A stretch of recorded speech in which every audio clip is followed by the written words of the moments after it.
ഈറോഡിലെ Bhavani Sagar dam വറ്റിയപ്പോഴാണ് ഏകദേശം ഒരു 750 വർഷം പഴക്കമുള്ള ക്ഷേത്രം വലിയ രൂപത്തിൽ തന്നെ അങ്ങനെ ഡാമിൻ്റെ ആ പ്രദേശത്ത് തെളിഞ്ഞു വന്നത്. അവിടെ ഏകദേശം ഒരു 1000 വർഷമൊക്കെ പഴക്കമുള്ള കോട്ടയൊക്കെ ഉണ്ടായിരുന്നു എന്നാണ് പുരാവസ്തു ഗവേഷകരും പറയുന്നത്.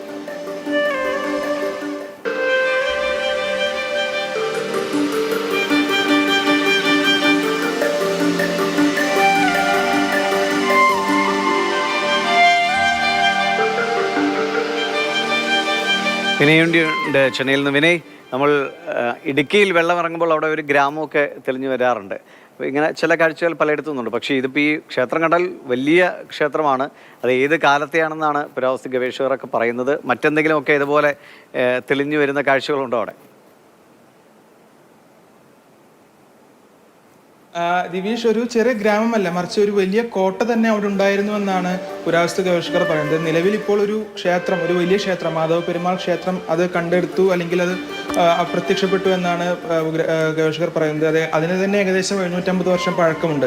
ഇതിന് ചരിത്രം ആരംഭിക്കുന്നത് ശരിക്കും 1000 വർഷം മുമ്പാണ്. അന്നൊരു പ്രദേശമാകെ ഒരു സംസ്കാരം തന്നെ ഈ ഭവാനി സാഗർ ഡാം ഇപ്പോൾ നിലനിൽക്കുന്ന പ്രദേശത്ത്, ഈറോഡിലെ പ്രദേശത്ത് ഇപ്പോൾ ഉണ്ടായിരുന്നു എന്നാണ് പറയുന്നത്. പണ്ട് കേരളമായും കർണാടകയുമായൊക്കെ തന്നെ അവിടുന്ന് വ്യാപാര ബന്ധങ്ങളൊക്കെ ഉണ്ടായിരുന്നു.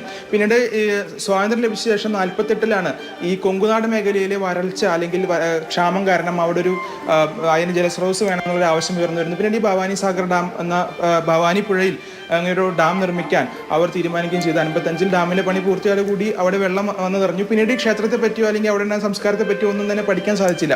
പിന്നെ 2018-ൽ ചെറിയൊരു വരൾച്ചയുണ്ടായ സമയത്ത് ഈ ക്ഷേത്രത്തിന്റെ മേൽക്കൂര കണ്ടുവെന്നും മറ്റും പറയപ്പെടുന്നുണ്ട്. പക്ഷേ ഇതാദ്യമായാണ് പൂർണ്ണമായും വറ്റിവരേണ്ട ഭവാനി സാഗറിലേക്ക് ആ ഒരു ക്ഷേത്രം ഇപ്പോൾ കാണാൻ സാധിക്കുന്നത്. 105 അടി ഉയരമാണ് ഈ ഡാമിനുള്ളത്.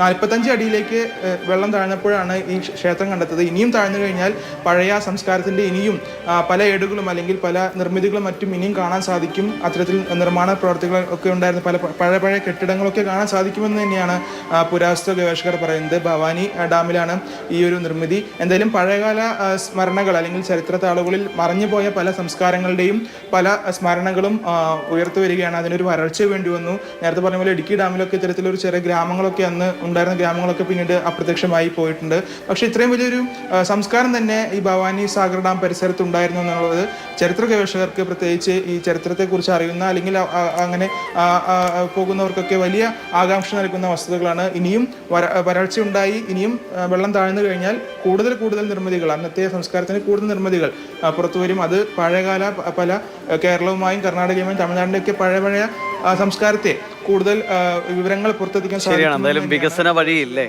ആ വികസന പാതയിൽ പലതും ഇങ്ങനെ മൺമറഞ്ഞു പോകും. അതിപ്പോൾ ഒരു വരൾച്ച അതിനെ വീണ്ടെടുത്താണ്. പക്ഷേ ഇനി മഴ പെയ്യും, ഈ ക്ഷേത്രം വീണ്ടും വെള്ളത്തിനടിയിലേക്ക് മറയുകയും ചെയ്യും. പക്ഷേ പുരാവസ്തു ഗവേഷകർക്ക് പഠിക്കാനുള്ള സാധ്യതകൾ ഉണ്ട് എന്നതാണ്. ശരി വിനയ്.